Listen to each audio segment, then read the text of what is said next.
Assalamualaikum warahmatullahi wabarakatuh. Bismillah, alhamdulillah, wassalatu wassalamu ala rasulillah, wala hawla wala quwwata illa billah, amma ba'd. Alhamdulillah, pada malam hari ini kita bisa melanjutkan kajian fikih kita sampai babu mubtilatis sholati, bab perkara-perkara yang membatalkan sholat. Banyak orang sholat tetapi sholat tidak merubah akhlaknya. Banyak orang sholat tapi masih ekonominya susah. Kan janjinya orang yang bertakwa itu Allah kasih rezeki min haitsu la yahtasib. Banyak orang yang sholat ke masjid tapi ternyata sholatnya tidak benar. Kenapa? Sebab karena tidak mengamalkan, tidak mempelajari apa yang membatalkan sholat. Saya kasih contoh, Pak ya. Saya pernah punya tetangga, anaknya itu umur 15 tahun atau 16 tahun anaknya. Sedangkan dia suami istri dalam keadaan berwudu saling memegang, habis itu sholat, tapi dia tidak mengetahui bahwa memegang suami atau memegang istri itu batal wudunya. Anaknya sudah umur 16 tahunan, bayangkan.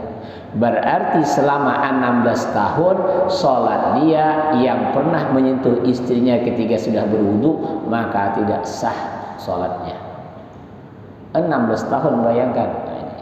Jadi kita harus belajar ilmu terutama tentang masalah sholat biar sholat kita benar. Maka Allah mengatakan dalam Al-Quran, fawailul lil musallin, celaka orang yang sholat itu. Kenapa? Sebab karena sholatnya tidak benar.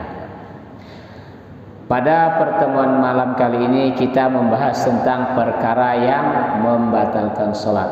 Al-awwalu, yang pertama yang membatalkan sholat, al-kalamu, berbicara. Ngomong ketika sholat itu membatalkan sholat. Wa fihi tafsilun, dalam pembicaraan, dalam ucapan dalam salat itu ada perinciannya, Pak. Yang pertama di sini perinciannya, idza kana katsiran yubtilu mutlaqan sawa'un akana muta'ammidan am nasiyan. Kalau berbicaranya itu banyak, secara mutlak batal salatnya, baik sengaja atau tidak sengaja, baik ketika ingat atau ketika lupa, batal sholatnya.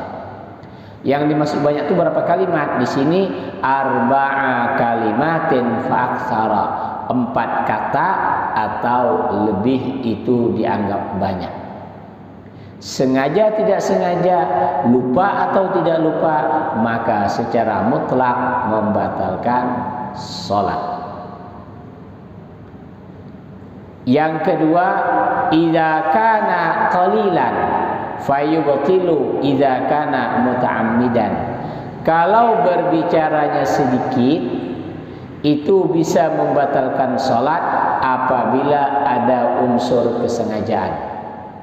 Kita waktu sholat berbicara sedikit, ada unsur kesengajaan, maka batal.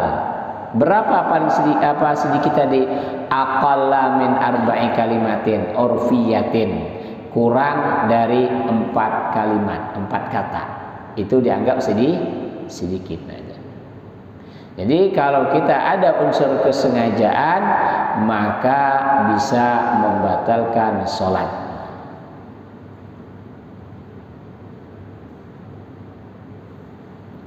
Kemudian di sini jelaskan,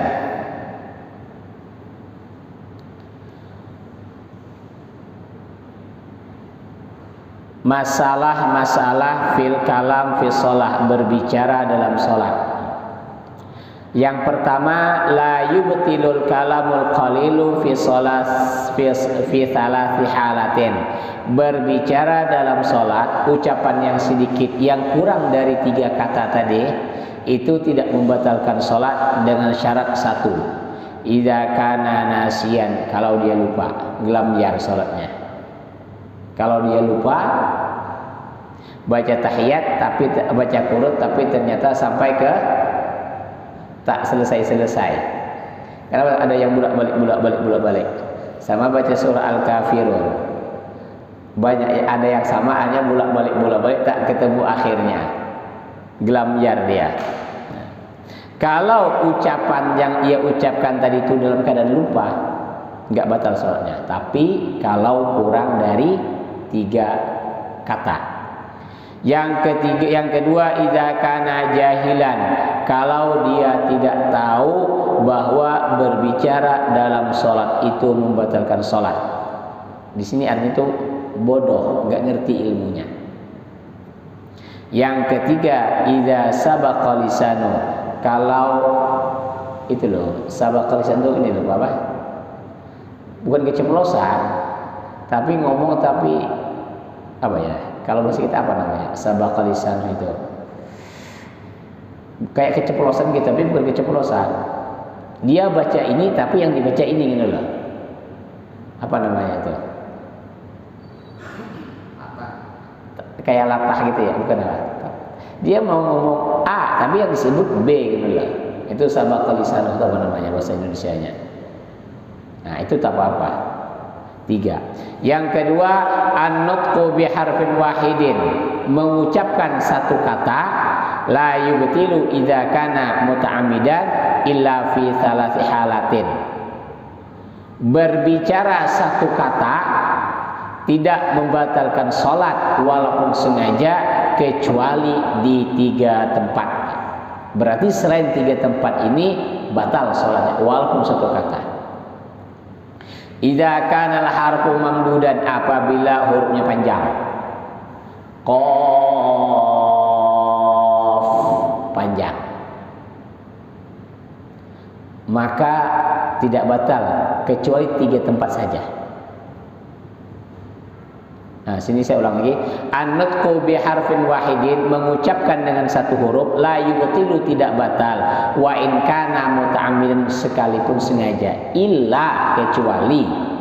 Berarti batal ya, Pak? Tidak membatalkan walaupun sengaja kecuali di 3 tempat. Fa innahu yubtilu, tapi membatalkan 3 tempat ini. 3 tempat ini membatalkan. Fa innahu yubtilu, batal. Idza kana al-harfu mamdudan, ka hurufnya panjang. Ain panjang, Pak. Kaf panjang. Nun. Kenapa? Sebab nun itu walaupun satu huruf tapi dianggap 3, Pak. Dianggap 3 karena ejaannya 3. Nun, waw, nun, 3 kan? Yang kedua yang membatalkan lagi, idza kana mufhiman, kalau bisa difaham ucapan tadi. Walaupun satu kata tapi bisa difaham, maka batal salat. Contoh apa? Fi'il amar waqayati, qi, satu huruf saja. Qaf, qi. Ra'a yara ru'yatan, ra amarnya, satu huruf. Ra, lihatlah artinya. Qi, jagalah. Kalau satu huruf tadi itu bisa difaham, maka membatalkan salat. Yang ketiga, idza kana biqasdil la'ib, kalau tujuannya main-main, Pak. Tujuannya main, walaupun baca tahiyat atau qunut tapi tujuannya main-main, maka membatalkan salat. Membatalkan salat. Jadi yang pertama adalah berbicara di dalam salat itu membatalkan salat. Sekarang begini, berdehem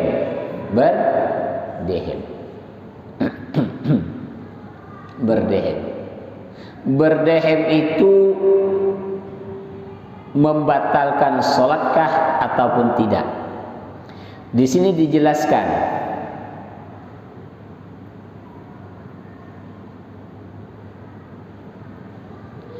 lau tawaqqafatil qira'ah ala tanahnuhi, apabila terhenti bacaan inda tanah ala tananuhi, atas berdehem, baca Fatihah tengah-tengah berdehem, putus bacaan tadi. Bidzuhuri harfaini, berdehem tadi menimbulkan dua huruf. Fahal yajuzu, maka apakah boleh, pertanyaannya. Jadi berdehem mengeluarkan dua huruf. Di sini disebut idza kanatil qiraatu wajibatan. Kalau bacaan itu bacaan yang wajib, kal Fatihah aw tasyahhud akhir, seperti Fatihah atau tasyahhud akhir, jazat tanahnu, boleh berdehem. Ketika kita sholat ternyata dahak kita nyangkut-nyangkut, kita berdehem. Nah, kalau bacaan itu wajib, apa yang wajib? Fatihah, tasyahud wajib, boleh. Wa imma idza kanat ghaira wajibatin, tetapi kalau bacaan tadi tidak wajib, kasurah, sebelum baca surah, awil qunut, baca qunut, awil jahri bi takbiratul intiqalat, atau baca takbir intiqalat, Allahu akbar itu, fala yajuzu, maka tidak boleh berdehem. Tidak boleh berdehem. Nah, dalam sholat fala yajuzu, tidak boleh, kecuali di mana tadi? Di Fatihah dan di apa? Tasyahud akhir. Bacaan yang wajib boleh, bacaan yang sunat tak boleh.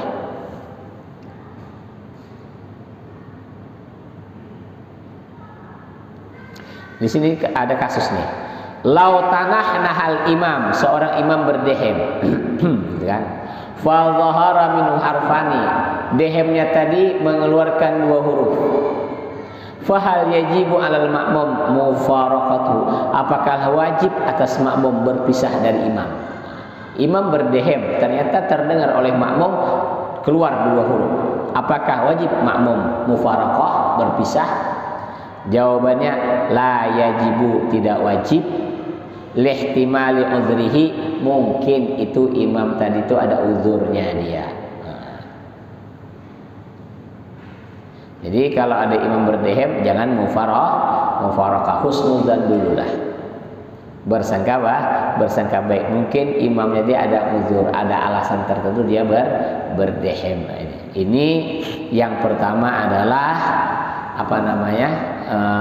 Yang membatalkan sholat adalah berbicara. Sebelum saya lanjutkan Pak ke yang kedua, silahkan yang ingin bertanya silahkan.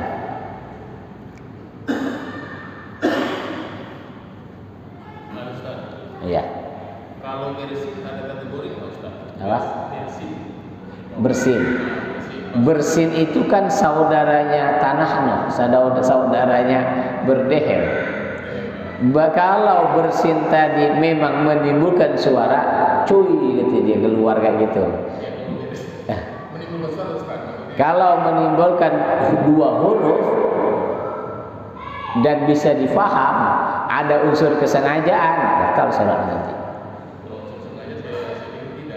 Nah, karena gini Pak, fikih itu melihat kasusnya.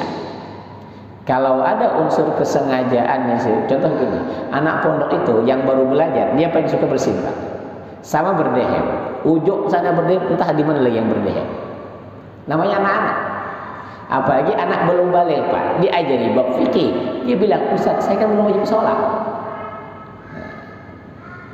Saya belum wajib, kedahuluan ilmunya Pak, kedahuluan ilmunya. Ini repot juga. Kita ajari anak SD kelas 4, dia udah bakal. Ajari fikih, orang wajib sholat itu kalau sudah umur 15 tahun. Saya kan baru 12 kata dia. Nah, jadi memang ada anak-anak itu yang terlalu cerdas Pak, terlalu cerdas. Dia sholat nggak mau sholat karena saya kan belum wajib kata dia. Kedahuluan ilmunya Pak. Karena saya pernah menemukan satu orang anak yang seperti itu. Kenapa kamu main-main sholat? Iya Ustaz, saya kan umurnya baru 10 tahun. Kita mendidik dia supaya bagus dari kecil. Tapi karena ilmunya tadi memang betul, ya harus ngomong apa lagi kita? Saya kan belum wajib sholat. Saya kan belum berdosa, kata dia. Apalagi anaknya pandai ngomong, tambah lagi. Jadi bersin itu saudaranya tanah tadi. Kalau memang karena uzur, tak apa-apa. Kalau memang uzur, memang bisa orang bersin. Dalam sholat memang ada. Cuman bersin tadi kalau baca Fatihah jangan alhamdulillah. Lanjutkan saja Fatihah. Tapi kalau seandainya baca Fatihah, maka kalau kita bersin alhamdulillahirabbil alamin arrahmanir rahim malikum, diulang Fatihahnya, Pak. Seandainya ini kita bersin di pertengahan nih, sampai ihdinas siratal mustaqim, bersin gitu. Baca alhamdulillah, maka dilanjutkan sampai habis. Jadi kalau bersin dalam sholat diam saja lebih aman lah, lebih aman. Ada lagi, Pak? Iya. Kalau misalnya di tengah bacaan kita menguap gitu. Menguap ya. Iya. Itu bacanya diteruskan atau berarti dulu diulang? Kita nguap. Bacaan yang wajib saya bahas ya. Kalau bacaan sunnah tak ada masalah. Bacaan yang wajib. Yang wajib itu takbiratul ihram, Allahu akbar, Fatihah, apa lagi? Tasyahud, sholawat, salam. Kalau di 5 tempat ini kita menguap atau apa namanya? Cegukan namanya. Cegukan ya. Nah. Nguap, cegukan ketika baca ihdinas siratal mustaqim. Itu enggak selesai. Ulang dari awalnya, Pak. Sama cegukan sama. Kita cegukannya. Ihdinas siratal, cegukan. Ulang dari awalnya. Ihdinas siratal lagi. Kenapa? Sebab kalau kita lanjutkan ini sudah putus. Sudah putus. Enggak dianggap ayat nanti, enggak dianggap Al-Fatihah nanti. Karena putus. Jangankan kita nguap, Pak, bacanya gitu. Kita bernapas saja dianggap mutus. Bernapas. Bacaan satu ayat ihdinas siratal mustaqim kita baca, tapi bikin 2 napas, Pak. Itu dianggap memutus. Tak sah bacaan Fatihahnya nanti. Contoh gini. Ihdinas siratal mustaqim, bernapas dulu dia. Itu dianggap tidak sah bacaan itu. Sama dengan nguap. Orang nguap itu pasti terputus bacaannya. Kalau kita nguap terputus bacanya, ulang dari awal ayat, bukan awal surah ya, awal ayat. Sama dengan bersin juga sama. Kita bersin di pertengahan ayat, ya ulang dari awal ayat lagi lah, diulang. Yang kedua, as-tsani, yang kedua, al-fi'lul katsiru, bergerak yang banyak. Bergerak yang banyak. Saya pernah menemukan satu masjid, Pak. Nah, dua, tapi kasusnya berbeda. Kasus berbeda.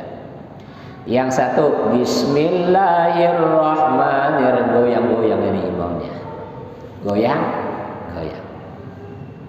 Yang satunya kena penyakit, kalau orang Banjar bilangnya kena belawa ya. Yang bisa bergerak-gerak sedikit itu apa namanya, Pak? Belawan ya. Enggak tahu kalau bahasa Indonesianya apa. Yang bisa bergerak-gerak sedikit itu apa namanya? Itu apa namanya? Penyakit apa itu? Nah, 2 kasus ini saya temukan. Bagaimanakah yang seperti itu? Bergerak kan dia? Ini bismillahirrahmanirrahim, goyang, Pak. Kalau dia goyang, kita ingatkan. Kalau tetap goyang, jangan jadi imam. Ini orangnya jadi imam masalahnya. Jadi makmum saja. Karena batal sholat nanti. Yang satunya juga yang begitu jadi imam juga. Nah, orang yang seperti itu tidak layak jadi imam. Bukan tidak sah ya, Pak ya. Bukan tidak sah, tapi tidak layak. sama orang yang buta. Orang yang buta walaupun bacanya bagus, dia tidak layak jadi imam selama ada yang sehat jasmaninya yang bisa jadi imam. Sesuai fikih dia, sesuai fikih. Karena ada kasus, Pak.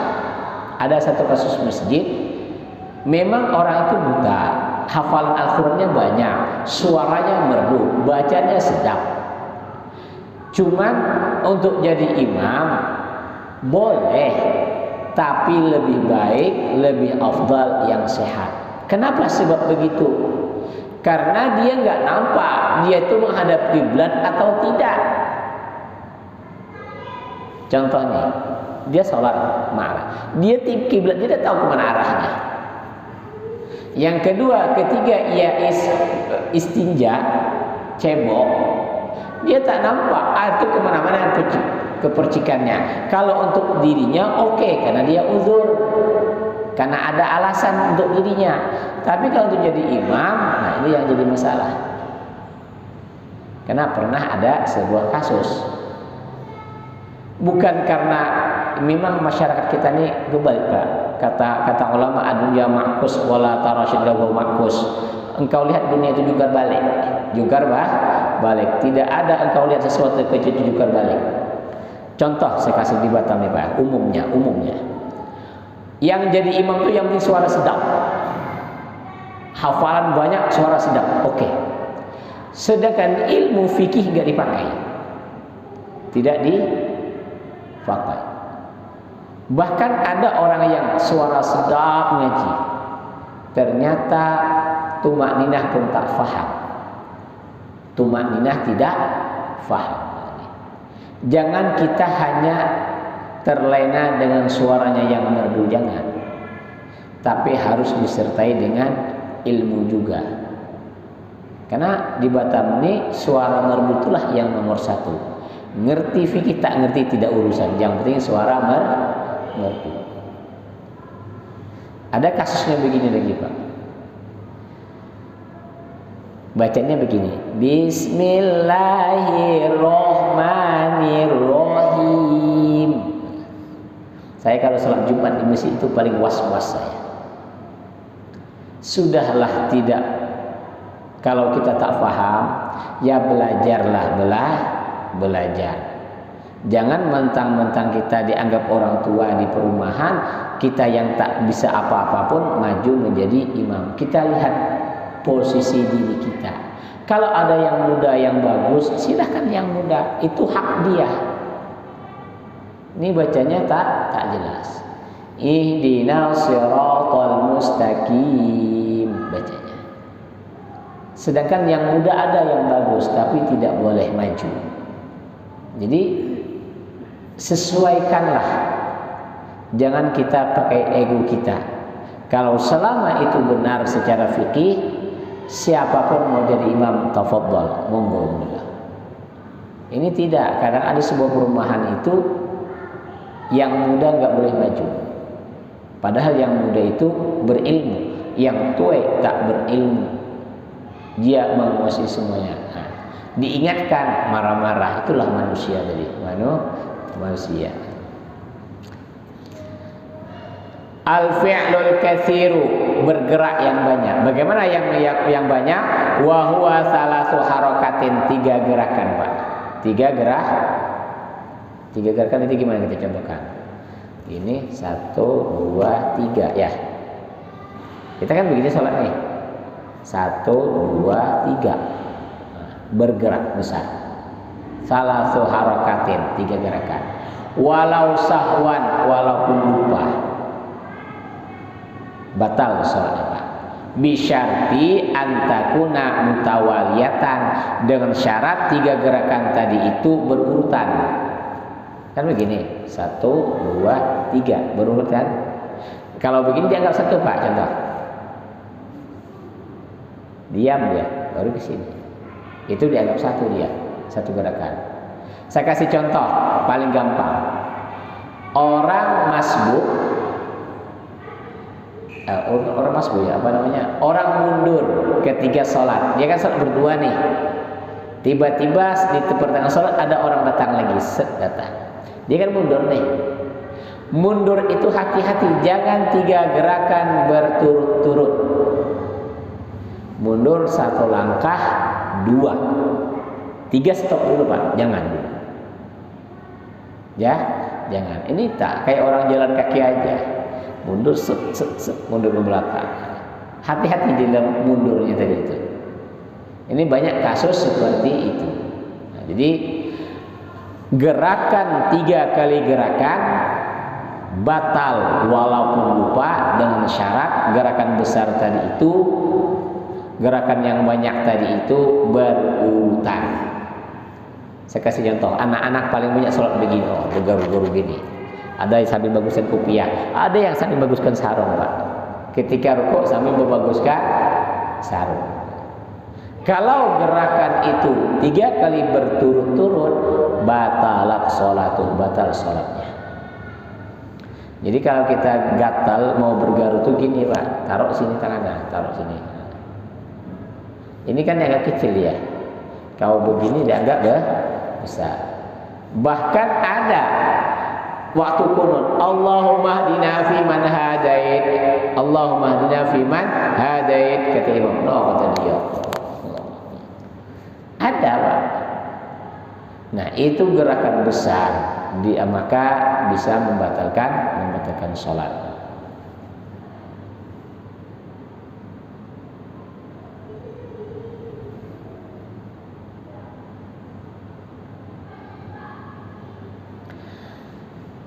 Dianggap gerakan berturut-turut tadi itu bihaitsu tulsabul harakatus sanah ila harakatil ula. Kira-kira gerakan tadi itu Pak nggak ada putusnya. Di sini dianggap satu gerakan dengan seukuran kita membaca surah membaca Qul huwallahu ahad. Sekira bacaan Qul huwallahu ahad di sini disebut atau bacaan subhanallah, satu gerakan ke gerakan tadi ukurannya kurang lebih bacaan subhanallah, dianggap satu. Kalau tidak sampai satu gerakan ke gerakan itu seukuran baca subhanallah, maka dianggap berurutan itu gerakan. Dianggap satu gerakan putus antara satu dengan yang lain seukuran bacaan subhanallah atau alhamdulillah. Nah, itu jadi satu gerakan ke gerakan yang lain.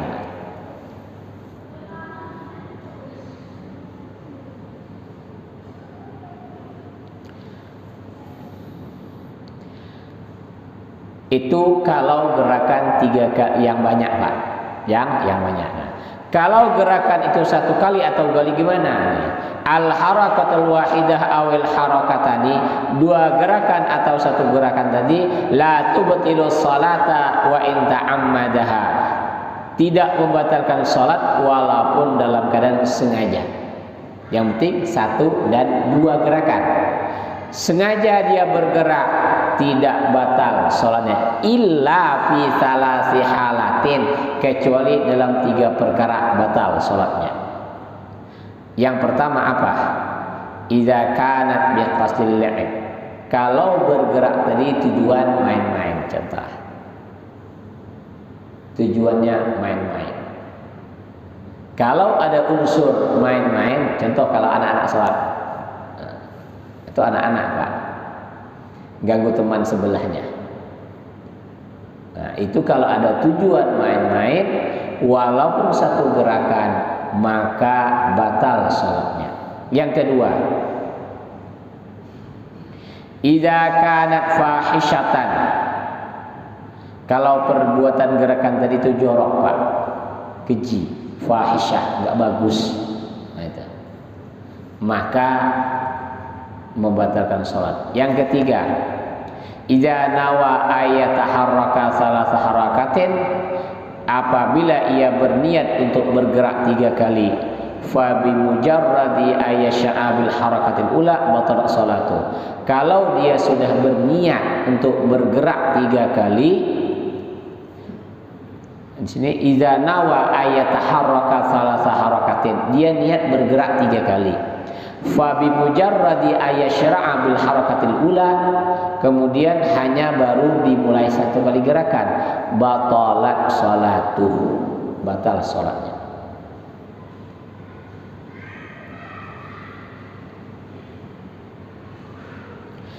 Kemudian gerakan yang banyak tapi tidak batal walaupun berurutan. Di sini ada 4 tempat. Yang pertama, idza kanatil harakatu bil a'dhal khafifah. Kalau gerakan itu di anggota tubuh yang kecil, seperti main telinga. Gimana orang main telinga itu gerak telinga. Jempol, jari. Di sini jari. Enggak Pak, enggak masuk. Dianggap gerakan kecil tadi itu gimana di sini? Fasyafatun, bibir, main bibir, dianggap kecil. Di sini disebut nih, al harakatul kasirah al mutawaliyah tubtilu shalah illa fi arba'ati halatin fala tubtu wa hiya idza kanat al harakatu bil a'dha'il khafifah wa hiya majmu'atun fi qawli ba'dihim fasyafatun, bibir, main bibir tak batal. Wal udhun, telinga, main telinga Pak.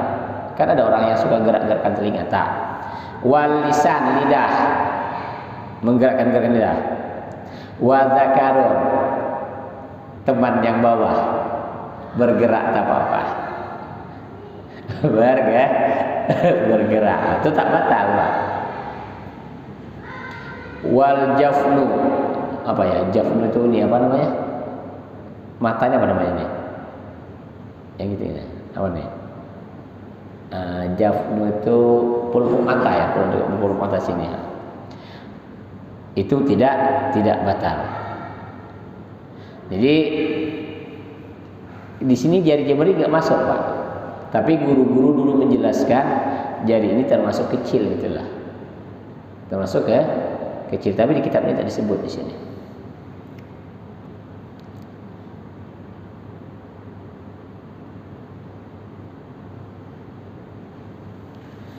Ada pertanyaan Pak, ya masalah gerakan ini. Jadi gerakan ini ada yang membatalkan, ada yang tidak membatalkan. Ada sih Ustaz. Oh iya. Kalau yang itu tadi gerakan berturut-turut, contohnya sebatas alhamdulillah. Jadi alhamdulillah itu 3 kali begitu. Jadi begini, satu gerakan itu ke gerakan yang kedua, dari satu yang kedua, jarak antara satu gerakan ke gerakan itu diputus dengan seukuran baca subhanallah. Paham tak? Ya, ini ada pernah saya lihat Ustaz, mungkin di sini juga. Saya nggak paham. Dia sholat itu bawa anak kecil yang belum balik, bagian nunggu ini. Kebetulan di sekolah, sebelah saya. Pas pada saat sholat dia itu kan kadang didudukan dia naik, pegang lagi, diletakkan lagi. Dengan beda apa? Bawa anak dalam keadaan sholat. Saya berbicara mazhab Syafi'iyah. Syafi'iyah saya berbicara, bukan mazhab yang lain. Karena kita umumnya Syafi'iyah, wudu kita Syafi'iyah, semua Syafi'iyah. Maka saya berbicara atas mazhab Syafi'iyah. Kalau membawa anak ketika sholat, lihat dulu yang dibawa itu mengandung najiskah atau tidak. Soalnya anak sekarang pakai pampers masalahnya. Kalau anak cowok belum sudah disunat atau belum. Kalau sudah disunat tak ada masalah. Jadi anak boleh dibawa sholat kalau jelas anak itu tidak membawa najis.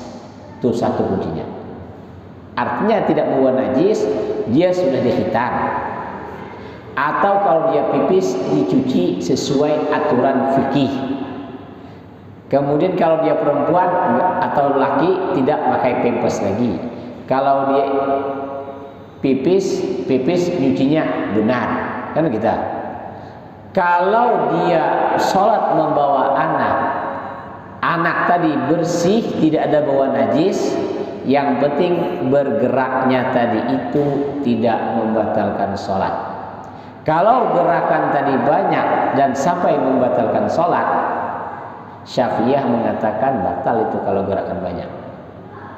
kecuali Imam Malik kayak tidak. Karena dalam mazhab Malik itu katanya, saya pun nggak pernah baca juga ya banyak. Itu selama dianggap sholat ya sholat, walaupun dia bergerak. Selama dianggap sholat ya tetap sholat dia. Wah itu kan yang paling banyak gendong anak di Mekah itu kan bukan mazhab Syafi'iyah dia. Mazhab Imam Malik itu pakai mazhab Malikiyah. Jadi nggak bisa kita ikut-ikutan begitu, harus belajar dulu. Kayak saya mau ikut mazhab Malikiyah, saya saja nggak paham cara wudunya macam mana. Kenapa? Karena kita nggak pernah belajar mazhab Malikiyah.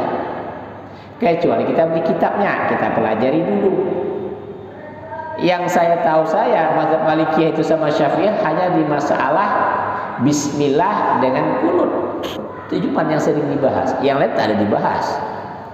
Oh Imam Malik tak pakai kunut, Bismillahnya nggak jahar gitu kan. Cuma itu yang dibahas. Yang lain mana dibahas? Batalnya, cara wudhunya, tasyahudnya, macam mana duduknya, macam mana berdirinya, nggak ada dibahas. Jadi kita harus belajar sesuai mazhab yang kita ikuti. Indonesia Syafi'iyah, ikut Syafi'iyah kita. Memang ada orang tua begini, saya bukan melarang bawa anak ke masjid. Belum waktunya mereka tuh sholat. Belum. Ini anak baru umur 3 tahun, dikendong ke masjid, dibawa ke masjid. Kenapa anak yang 15 tahun dibiarkan keluyuran? Itu masalahnya. Sebetulnya yang dikendong itu yang umur 15 tahun Pak, ikat di rantai bawa ke masjid. Bapak rukuk, anak rukuk kan gitu. Ini yang umur 2 tahun, 3 tahun ngerengek-ngerengek dibawa ke masjid. Inilah bapak error namanya. Belum waktunya main-main lah dulu. Rasulullah saja ketika Sayyidina Hasan Husain itu lagi kecil, dipaksa nggak sama Nabi sholat. Bahkan ketika Nabi sholat kan dia naik ke sebelum Rasulullah, sampai Nabi itu lama sujudnya karena menunggu anak tadi itu turun. Karena Rasul itu sholat ditunggangi oleh Sayyidina Hasan dan Husain di pundak beliau. Nah, jadi ada waktu kita bawa anak ke masjid, ada tidak. Kalau anak dari kecil dibawa ke masjid, kalau betul tak apa-apa. Ini cuma tempat main masjid, bahkan tempat pacaran dia Pak. Kalau tak percaya boleh Bapak buktikan. Anak SMP, anak kelas 6 SD, kalau sering ke masjid, jarang nampak dia suatu pacaran dia Pak. Nah, tapi bapaknya tidak tahu, Pak Imam tak nampak. Dia waktu orang sholat Pak. Waktu orang sholat, dia tak sholat. Kan waktu orang sholat kan khusyuk semua menghadap ke sini. Siapa yang nampak belakang? Tadi yang nampak lah. Nah, jadi memang kasusnya seperti itu. Kita lanjutkan yang ketiga. As-salisu al-aklu, makan. Makan. Wa fihi tafsilun, dan dalam makan ini ada perinciannya. Idza kana katsiran yubtilu mutlaqan. Kalau makannya banyak, di sini banyak tuh kayak mana belum dibahas.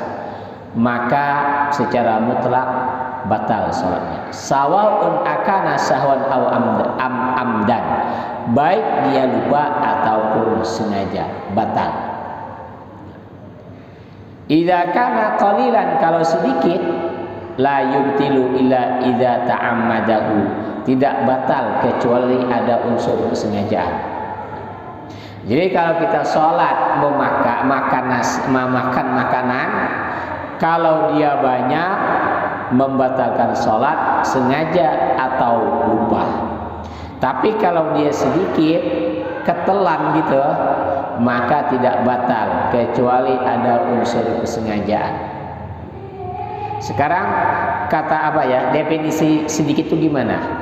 Wa huwal urfu, itu umum. Adat gimana? Adat umumnya gimana?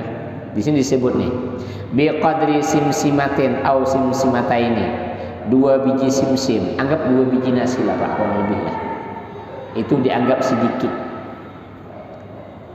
Simsim itu kan biji-bijian itu. Nah, anggaplah 2 biji beras itu dianggap sedikit. Nah, ketelan 2 biji beras tadi tidak ada unsur kesengajaan, tak batal Pak. Tapi kalau sisa sebiji nasi ketika sholat keluar dari celah-celah gigi, bapak telan, batal. Di sini disebut kalau ada unsur kesengajaan, batal. Jadi itu kan habis sholat, sebelum sholat kan disunahkan isi siwak. Kenapa pakai siwak? Biar sisa-sisa makanan itu keluar, bersih gigi tadi itu. Jadi sisa-sisa makanan itu jangan kita telan. Kalau ada unsur kesengajaan kita telan, maka batal sholatnya.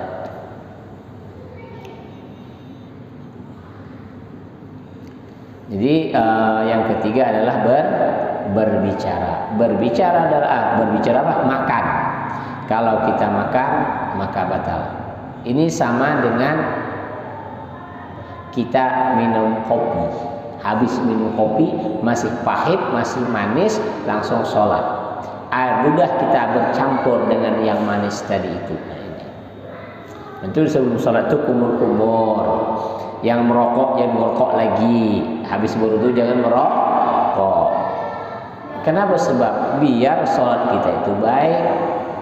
Yang merokok silakan merokok, tapi sebelum berwudu. Setelah berwudu masuk isya ya.